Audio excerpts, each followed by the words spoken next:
There's this famous line in the Nigerian national anthem. It says, "The labor of our heroes past shall never be in vain." As kids, we're all taught this in school. We chanted it during the assembly session. Just a problem though, we weren't really taught about most of these heroes. And I know what you're thinking. There's Obafemi Awolowo, there's Nnamdi, Azikiwe, there's Tafawa, Balewa. You know, the founding fathers of an independent Nigeria. The truth is, beyond these triumvirates, there's a long list of other unsung heroes who we often conveniently forget were retold in the hands of Britain. So when Britain conscripted many people in the colonies to fight in the war, they shot themselves in the leg. This exposed the leaders of the colony to an ideology that would then champion the struggle for independence. That's the ideology of the equality of all races. Simply put, the leaders of the colony, a lot of them were well-read, educated, and some even working in colonial establishment. They all started to think, if you can launch a war against Germany for its perpetration of evil things, so we can also stand up against you and say, leave our country, because what you're doing to us is nothing short of these evil things. So after the war, agitations for independence in the Nigerian colonies started on a huge scale. Writing for the Nonviolent Project, this guy, Prince Vincent Anene, noted that the independence movement in Nigeria was mostly nonviolent. It was achieved in a number of ways, including strike action, media coverage, and trade unionism. And that's true. This method ensured that Nigeria's independence movement was mostly fueled by ordinary Nigerians. But it also resulted in a situation where a lot of them and their action, regardless of how significant it was, or the agony they suffered as a result of those actions, are hardly noted when we retell the story of our independence today. Making a list of all of these individuals is practically impossible, but here are 5 of them who we can't afford to miss. Now let's start with the ones that might be more familiar. The man with the famous mustache, Sir Herbert Macaulay. He's so many things in one: a politician, surveyor, engineer, architect, journalist, even musician. If Jack is of many trades and master of none, Macaulay is Albert of many trades and master at all. He's an OG. You see the first set of Nigerian politicians, the cadres of Awolowo, Azikiwe, Tafawa, Balewa, and Nnamdi, they're often referred to as the nationalists.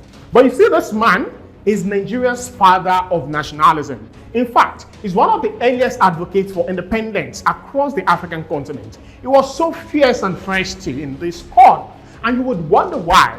Perhaps because colonialism and the slave trade that preceded it affected him in a very personal way. Aba Macaulay was born on the 14th of November 1864. His parents, Thomas Babington Macaulay and Abigail Crowder, were direct children of slaves captured by the slave traders, resettled in Sierra Leone by the British West African Squadron, and then eventually returned to Nigeria. So his fight against the British was as national as it is personal. He studied in England, came back in 1893 to work as surveyor for the colonial service, and he was there for only 5 years before he called it quit. Why? He said it is because of his growing distaste for the British rule in the Lagos colony. In 1923, he formed Nigeria's first political party, the Nigerian National Democratic Party, NNDP, in order to promote an independent Nigeria. See, Macaulay's contribution to colonial opposition is remarkable, and here is why. He was born into a privileged family. He's a grandson of Bishop Ajayi Crowder. I'm sure you know him. Before activism, Herbert Macaulay was a high-flying Lagos socialite, so technically he was well off and an unlikely champion of the cause of the common man. But he did that and paid the ultimate price for doing so. His privileges were stripped off. He was hated by the colonial administrators. A campaign of calumny was launched against him. He was charged with false cases, stood trial, was convicted, and jailed many times. But all of this did not deter him. He advocated for one Nigeria, for peace, for unity, right until his death. On his sickbed, he incisively said, and I'm quoting him now directly, "When the new Nigeria comes, tell them that for their tomorrow, we gave out today." That's somewhat ominous. He further added, and this one is less ominous, don't worry. He said, "As my mustache and bow tie are parallel and inseparable, so shall the unity between the north and south of Nigeria be indestructible." By the way, everyone knows what he thinks of the north and south right now. Herbert Macaulay died on the 7th of May 1946 at the age of 81. Just a few days after he made this heroic statement. He was on a campaign for one Nigeria from the south up towards the north. In fact, he fell ill while he was in Kano, so he had to cut short the campaign and return home, and would die afterwards. Nigeria would not gain independence until 14 years after his death. This is a man that had high hopes for an independent Nigeria. And now to the second man on our list, Enahoro. We featured him on the last episode of this show. So as you probably know, he was the man who first moved the motion for self-governance in 1953. He was just 3 years old then. His proposition was for the British to hand over power to Nigerians in the next 3 years. Specifically, he wanted Nigeria to be independent by 1956. Well, his motion was unfortunately rejected by the parliament and it therefore failed. In fact, it resulted in a walkout by the northern NPC parliamentarians who were of the view that Nigeria was not yet ready for independence. But that bold move that he took paved the way for others like it to come and eventually catapulted Nigeria to independence. His motion spurred Chief S.L. Akintola to move a second motion for independence in 1957 and asked for us to gain our freedom from the British by 1959. This motion was passed by the Federal House, but the British authorities refused to agree to it, and consequently, it also failed.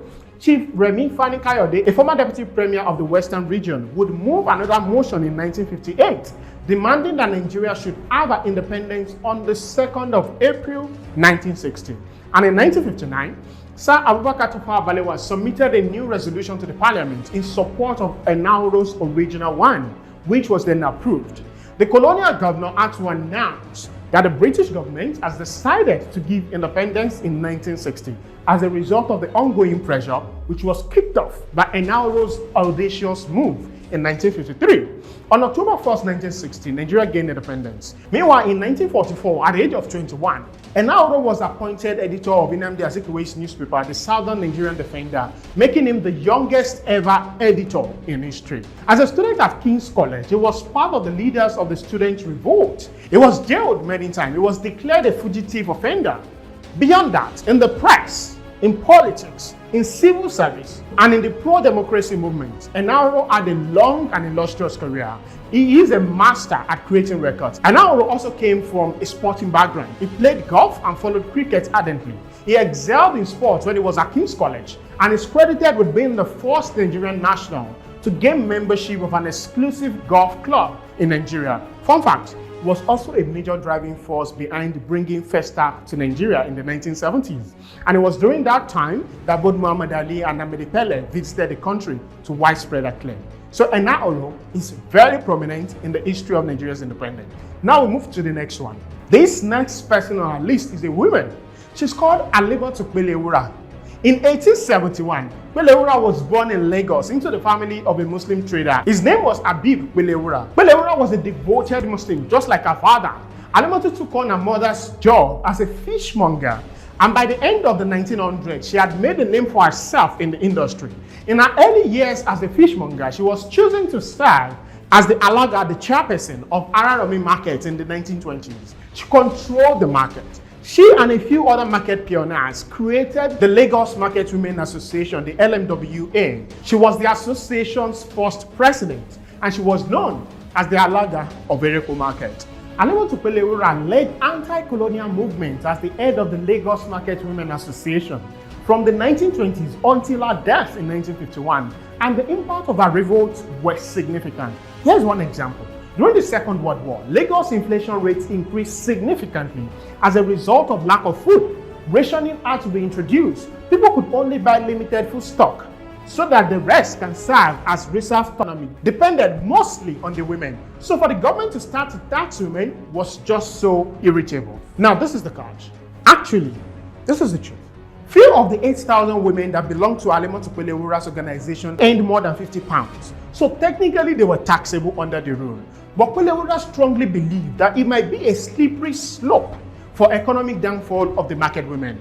She fought and fought and fought. She resisted the plan, and in the end, she won. The colonial administration did not compromise on taxing women. No, they did not. Instead, they increased the taxable income from £50 to £200. And that really was not realistic for the women. So the market women were saved. The editor of the West African Pilot referred to Pelewura as the mother of metropolitan Lagos in the February 24, 1947 issue of their magazine, which led to a large movement in the history of Nigeria.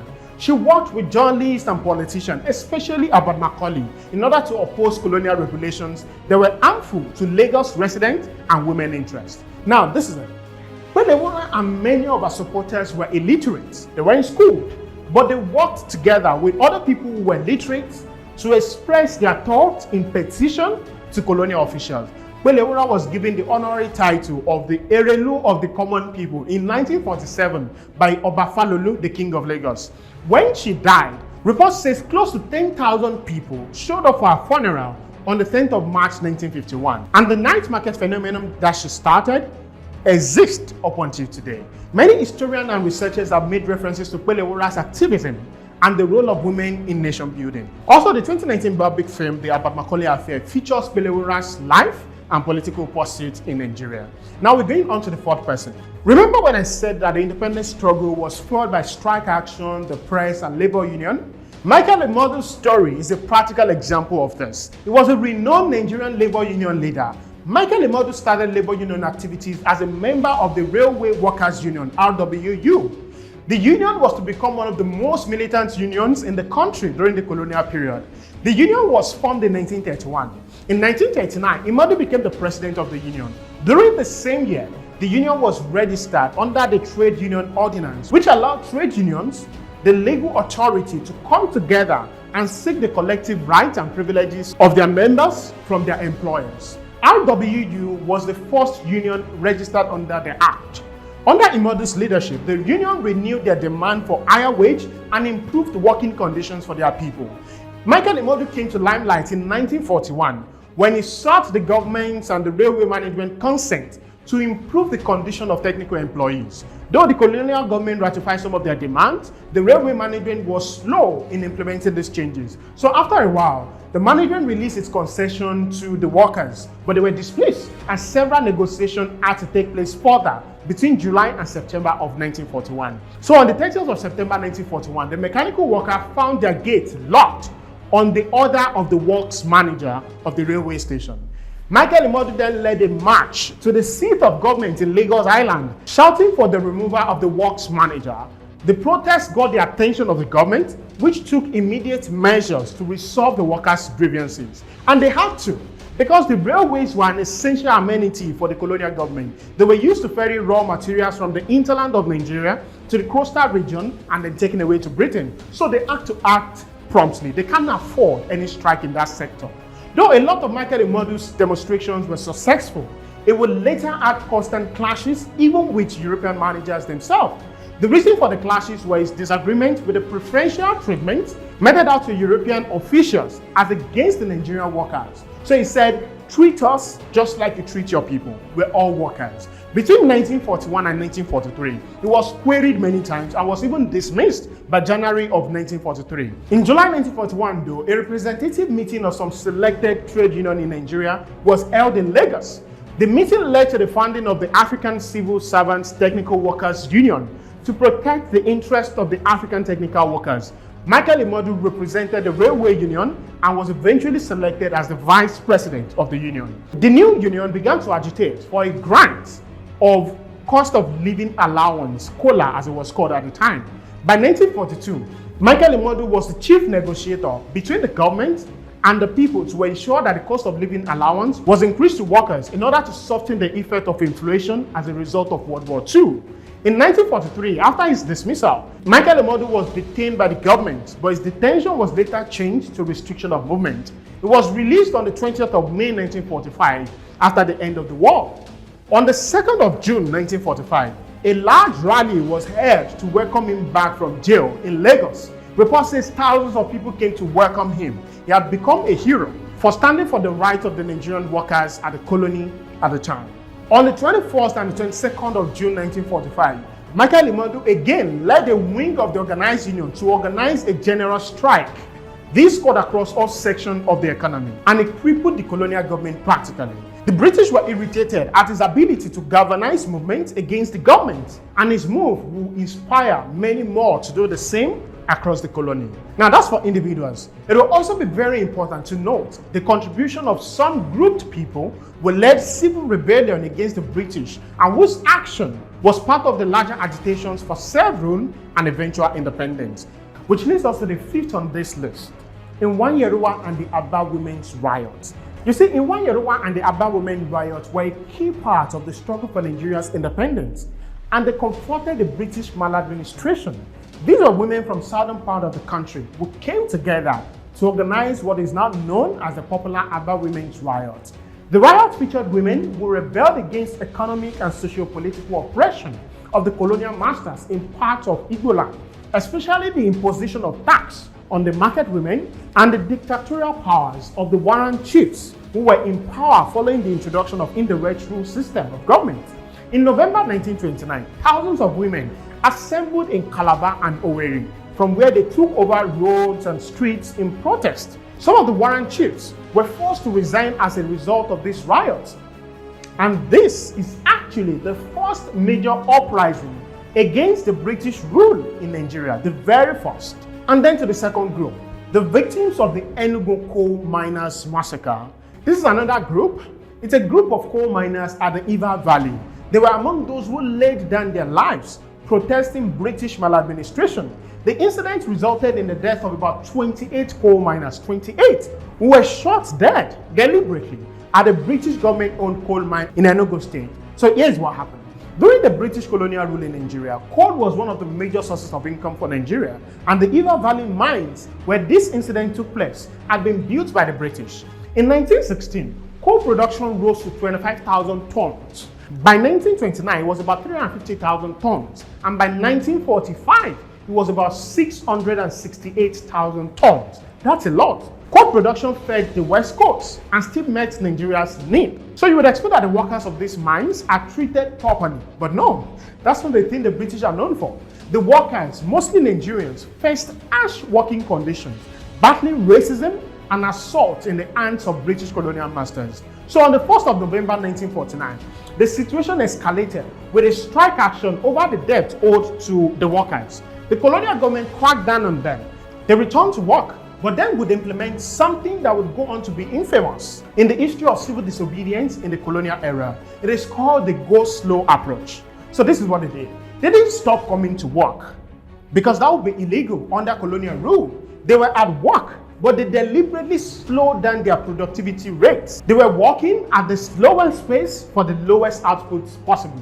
So the mine went from generating hundreds of tons of coals to only a handful every day. This was effective. But rather than address the demands of these workers, the colonial masters sacked some of them and ordered the removal of all coal mines in the Iva Valley.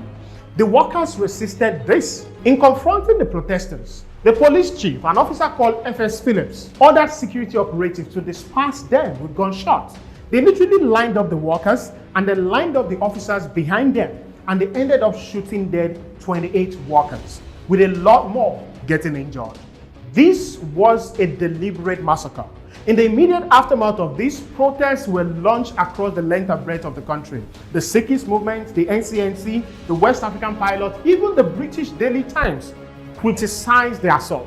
This was part of the many other incidences that mounted immense pressure on the British colonial administration and intensified the call for independence, which was then achieved by 1960.